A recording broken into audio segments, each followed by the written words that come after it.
Anthrax. The mystery deepens in Florida. One man dead, a second sick. Tonight, the FBI's on the case. Was it terrorism or a coincidence? And keeping the faith. Remarkable signs of hope amid the rubble of Ground Zero.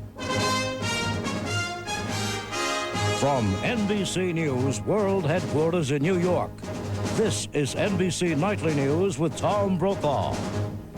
Good evening. As the American military strikes against Taliban and terrorist targets resume tonight in Afghanistan, there is here at home a continuing state of heightened security and, in some areas, a heightened level of anxiety over the prospects of more attacks in the United States and that anthrax mystery in Florida.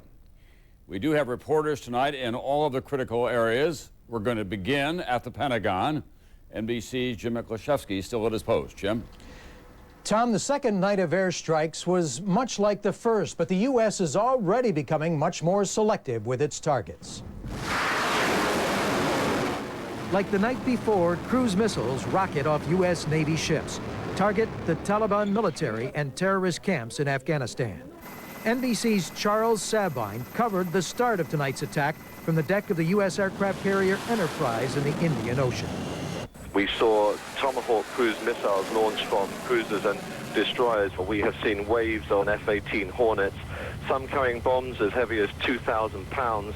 B-1 and B-2 stealth bombers dropped their payloads for a second day. We will not stop until the terrorist networks are destroyed. But the U.S. is already running low on Taliban military targets to hit. The number of missiles and bombers launched tonight is much smaller, only a third of that fired off on day one. That's because the first round of airstrikes has apparently taken out much of the Taliban's command and control airfields and Taliban's air defenses. And I think what we saw yesterday was a lot of the anti-aircraft fire and some man-portable surface-to-air missiles being shot. But no American planes have been hit. The U.S. bombing campaign is already moving into phase 2. Sources report the first waves of airstrikes have put some Taliban military forces on the run and flushed followers of Osama bin Laden out from some of the terrorist training camps, making them moving targets for U.S. forces. But airstrikes alone are not likely to take out bin Laden himself or most of his terrorist network, who remain well hidden in Afghanistan's rugged mountains. So the U.S. may put special forces on the ground backed by attack helicopters to hunt down bin Laden and his followers, while providing support to Afghan opposition groups like the Northern Alliance to overthrow the Taliban ruling party. Certainly we are working with the elements on the ground that are interested in overthrowing and expelling that group of people. Sources report the Northern Alliance is already providing the U.S. with valuable intelligence to target the Taliban and the terrorists. But the fight against terrorism will not end in Afghanistan. The Bush administration formally notified the United Nations today that in its own self-defense, the U.S. may be forced to attack other terrorist organizations and terrorist camps in other countries as well. Tom? Thanks very much, NBC Jim Miklashevsky at the Pentagon tonight. NBC's Tom Aspel is at his post tonight, about 40 miles north of Kabul with the Northern Alliance, the Afghan opposition to the Taliban in Kabul. Tom, what's the latest there? Tom, we could again see flashes and detonations from missiles and airstrikes on Taliban positions just to the east and to the west of Kabul itself. Reports from inside Kabul speak of panic in the streets, with people running in the streets as anti-aircraft fire went up looking for targets. The Taliban apparently ordering people to remain in their houses and to cover the windows. Now, the Taliban are claiming that in Sunday's strikes, up to 20 people were killed. No confirmation of that here, and no word of any casualties tonight. Attacks also on the southern Taliban stronghold of Kandahar. Now, in Sunday's attacks, apparently bombs or missiles hit the house of the Taliban leader, Mullah Muhammad Omar. He's said to have left the house 15 minutes before the strikes began, but people say the house was on fire and burning. Attacks again also tonight in the north around the provincial capital of Mazar-e-Sharif.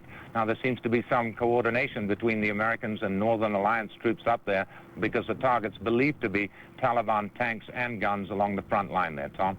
Tom, what about where you are? Are the Taliban forces beginning to move out of there toward Kabul? They appear to be still dug in, although they were getting their licks in tonight. During the bombardment, we saw a multiple rocket launcher firing from the hills to the west of the plain just north of Kabul, and we could clearly see the detonations on Taliban positions there.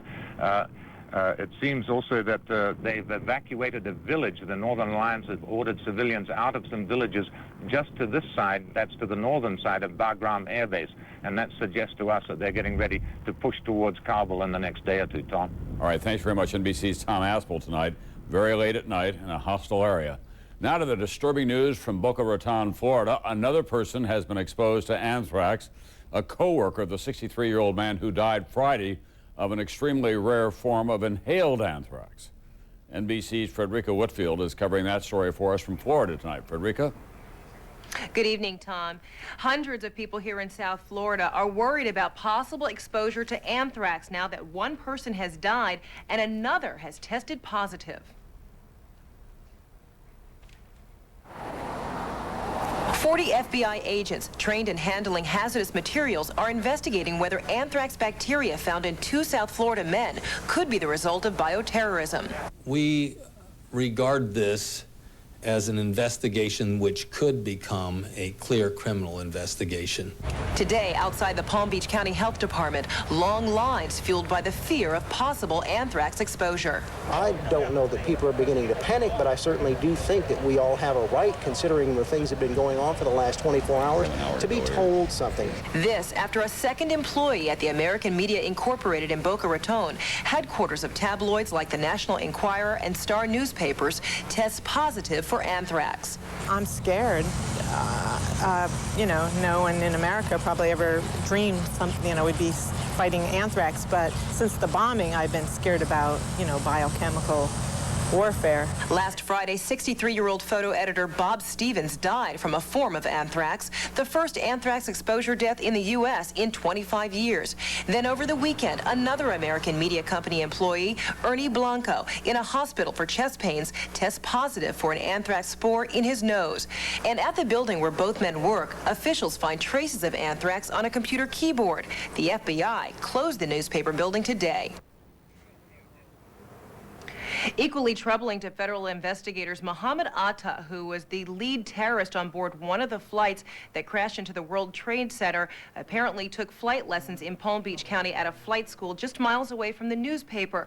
Atta also inquired about taking lessons by flying a crop duster, leading many federal investigators to believe that he may have been planning some sort of bioterrorist attack. Tom? Thank you very much, NBC's Frederica Whitfield tonight. And joining me now with perspective on all of this is NBC's chief science correspondent, Robert Bazell. Bob, could these cases have occurred naturally? No, Tom, they could not have. Anthrax occurs naturally in animal populations in some states, but not in Florida.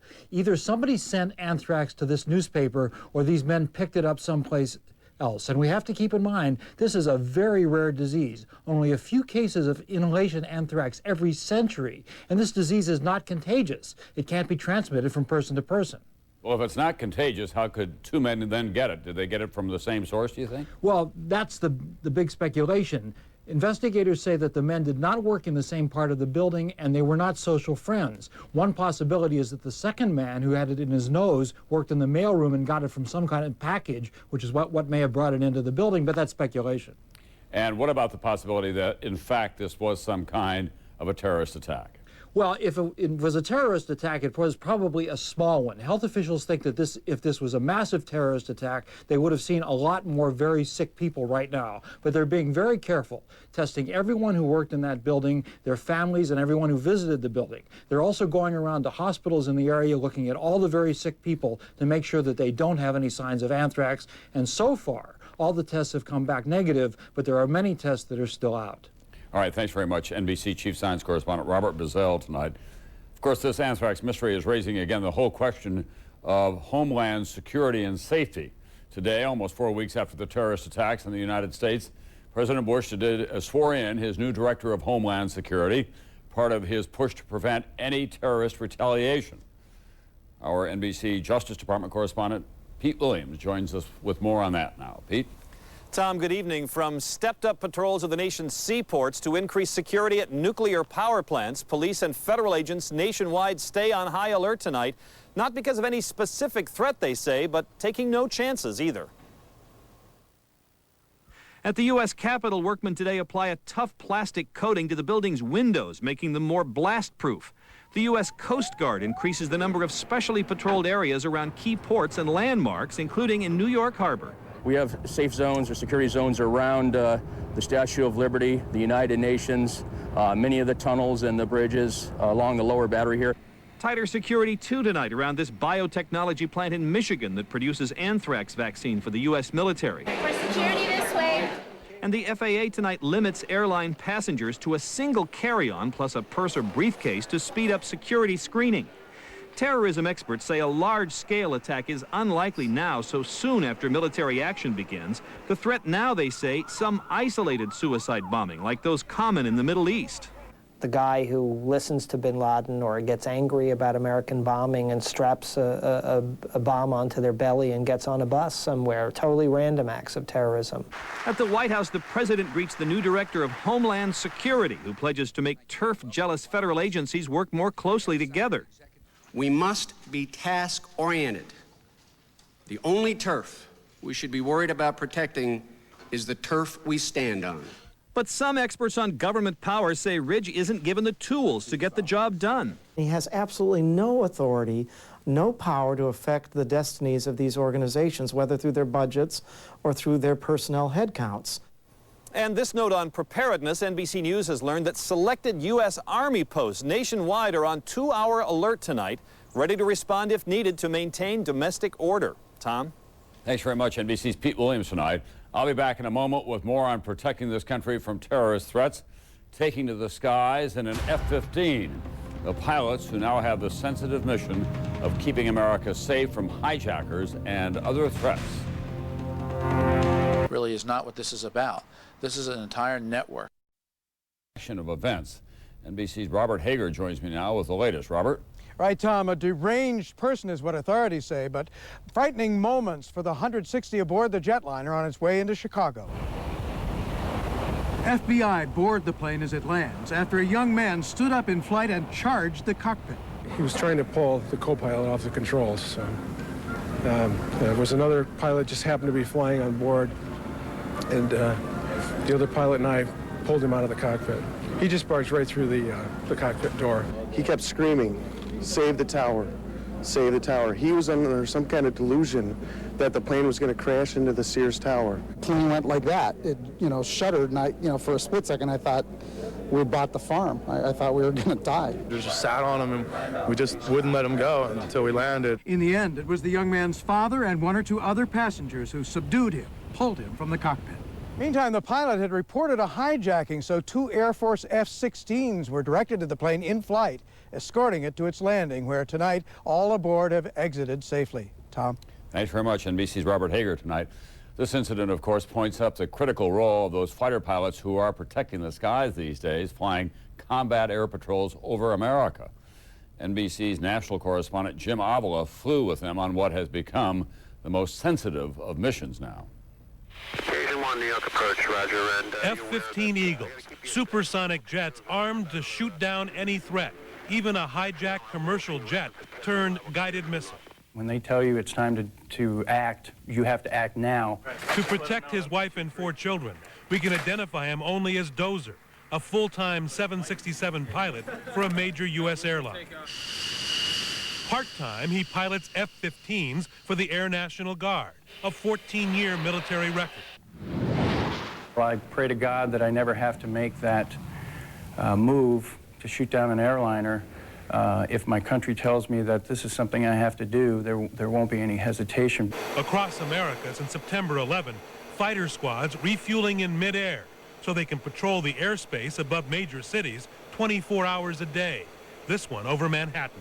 Kind of gives you a sick feeling in your throat. Their presence designed to stop a second attack. We're here, and we are now in place, and if someone thinks they're going to get away with it again, they're probably very much mistaken. Just entering the airspace over Manhattan. And by prior military agreement, we can't say exactly what altitude we're flying at and what kind of armament this ship is carrying. I can't tell you we're in relatively close formation with two other F-15s which are flying just off to my left. And while we can't tell you what kind of armament is aboard right now, the pilot does say that they are equipped to do what they need to do to protect the island. Pre-September 11, two jets from this unit were on constant alert, but on the ground, prepared for a foreign threat. By the time those F-15s scrambled, the World Trade Center damage was done. The thing that has changed is our focus has to be a little bit more inward than it was before. Now, with the fighters constantly in flight, response time is immediate. Is it really preventable? It is now, yes, definitely. Yeah, the American people need to know that is absolutely preventable now. You could stop it from happening. Yes, it could, given the orders. Orders to shoot down the very passenger jets Dozer flies on his day job. Orders he prays never come. Jim Avila, NBC News, over Manhattan. Up next, behind the scenes at the White House, the crucial decisions that led to America's military strikes. Tonight, new steps to strike back against those targets in Afghanistan. NBC's White House correspondent Campbell Brown joins us now with more on all of that. Campbell.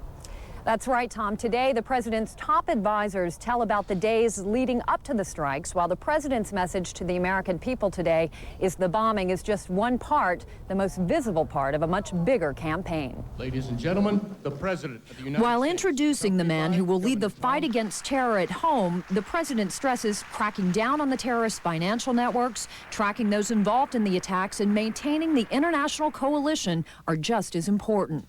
On all efforts, on all fronts, we're going to be ongoing and relentless as we tighten the net of justice. Today, the White House is on heightened alert. Vice President Cheney skips the swearing in and for now, aides say, remains in a, quote, secure, undisclosed location apart from the president. The president sends this memo to cabinet members, ordering them to limit secret briefings to only top congressional leaders and members of the intelligence committees. And from top advisors today, new details on the president's decision to strike back. Tuesday, last week, close aide Karen Hughes describes it as a difficult day. The president calls her to the Oval Office and says he is preparing to order strikes. She should begin working on an address to the nation. Secretary Rumsfeld is then dispatched to the region to make sure key countries are on board. The military buildup is accelerated. By Friday, Bush, with his national security team in the Situation Room, turns to the chairman of the Joint Chiefs, Richard Myers, and according to aides says, quote, Dick, is Tommy Franks ready, referring to the military commander in the region. Myers replies, yes, sir. Saturday at Camp David, Bush meets with his team for what aides say is one last check to make sure everything is ready to go. The president then orders bombers to leave their bases. Aides also confirmed today, shortly after the strikes began, the president in the residence watches for the first time the chilling videotaped message from Osama bin Laden. But today, White House advisors have been careful to say this is not a war against just one man, that the president promised a broad campaign and that future military strikes could extend beyond Afghanistan. Tom? Campbell Brown at the White House, thanks very much.